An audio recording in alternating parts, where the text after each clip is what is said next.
Varsti seisab ees usupuhastuspüha, mida luterlikus kirikus peetakse. Ja me oleme tulnud tegelikult selle püha seisukohalt olulisse paika, Tartusse, Toomemäele. Ja meiega on doktor Meelis Friedenthal, kes on Tartu Ülikooli mõtteloo kaasprofessor, kirikuloolane ja ka kirjanik. Ja tahame rääkida selle püha tähtsusest ja tähendusest. Et võib-olla võikski siis kõigepealt selle kõige olulisema ära rääkida, et miks seda püha just sellisel ajal peetakse?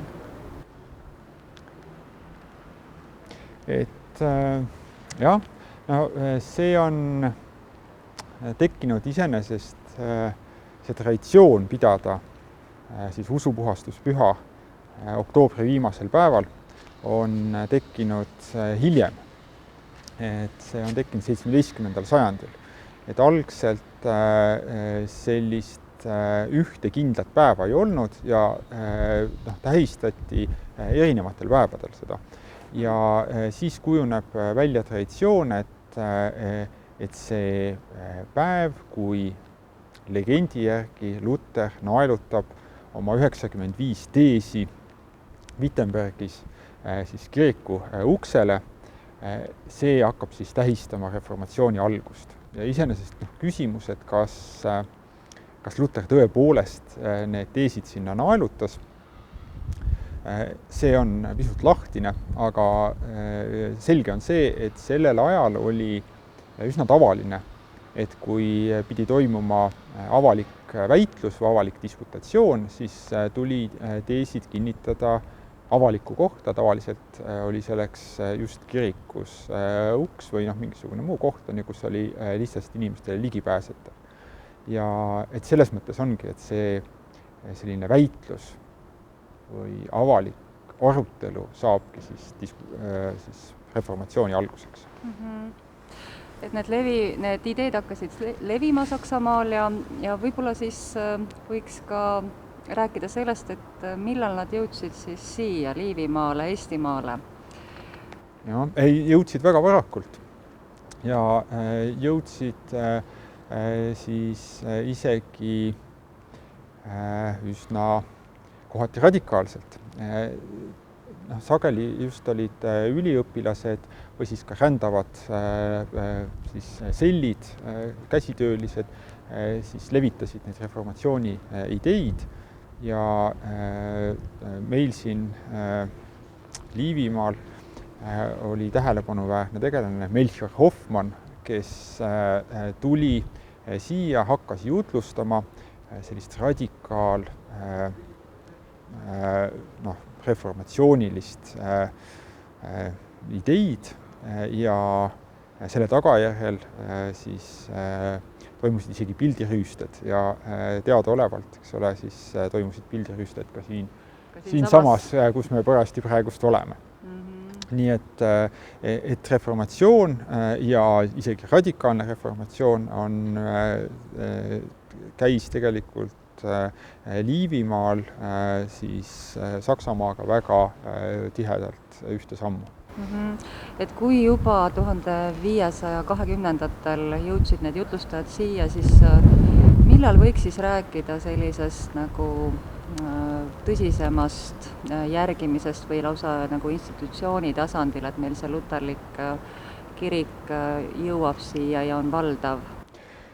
Jah, see oli pikem protsess, sellepärast, et oli ju nii, et alguses, kui reformatsioon tuleb, siis ta on selline üsna juhuslikku laadi, eelkõige linnades toimub reformatsioon ja maapiirkonnad jäävad pigem ikkagi siis katoliiklikuks ja vahepeal, toimub see, kui Liivimaa osa langeb siis ka veel katoliikliku Poola kätte, mis tähendab seda, et reformatsiooniline tegevus soikub, otseselt ei toimu küll siis sellise luterliku kiriku ärakaotamist, on teatav selline, võiks öelda isegi religioosne tolerantsi situatsioon, aga vastureformatsioon hakkab siin pihta, tulevad jesuiidid hakkavad siis oma tööd tegema ja on selles töös väga edukad ja pannakse kirja ka sellised seadused, et see reformatsioon või selline vabadus on ainult saksakeelsele elanikkonnale ja eestikeelsele ja lätikeelsele elanikkonnale see ei kehti. Nii et see Poola periood ikkagi tegeleb siis nende muutuste sellise vaikse tagasipööramisega.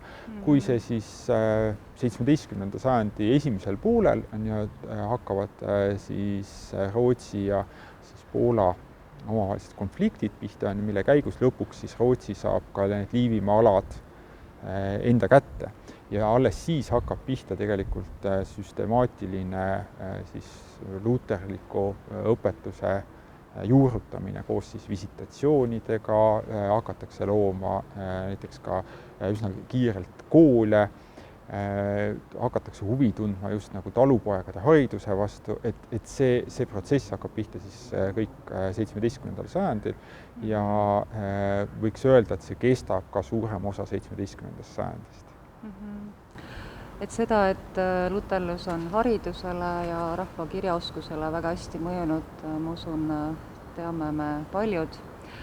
Aga kui hüpata nüüd tänapäeva, et siis mida me võiksime nendest reformatsiooni ideedest fookuses hoida või mis võiks olla see, mida ka tänapäeva luterlased võiksid järgida ja mis võiks meile olla oluline tänasel päeval?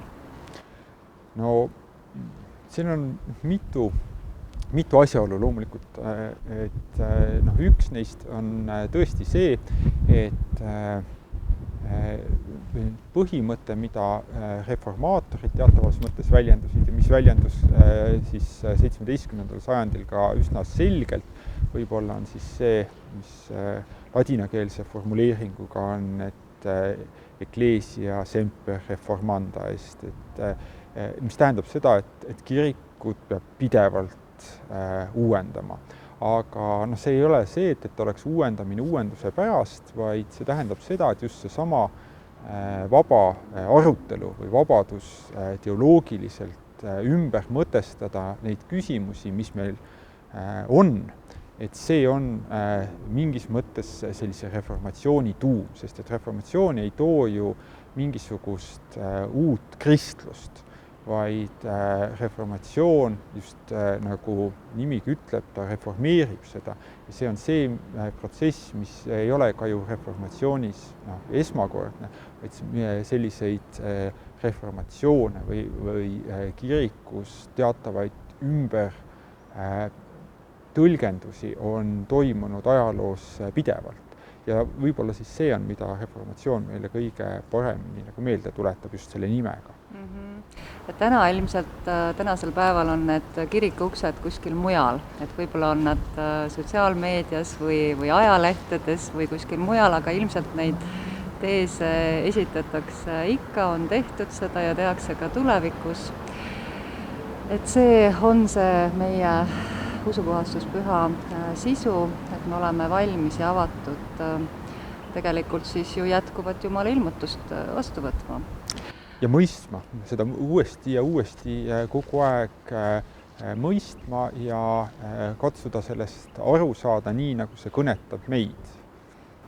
Ja lõpetuseks ma tahaksin natukene sellest kirikuloolisest teemast kõrvale minna ja küsida ka Meelis Friedentalilt kui kirjanikult, et ma tean, et tal on selline, ma ei tea, kas see on jutustus või on novell, Jutustus pigem, jah. Jutustus, mis siis puudutab sedasama teemat, et selle jutustuse nimi on Kasuksepp ja seal on just üheks keskseks tegelaseks Melchior Hoffmann. Et räägi natuke sellest, et kas see on nagu selline ajalooline tõde seal või oled sa seda rikastanud fantaasialennuga, et mida sealt lugeda saab?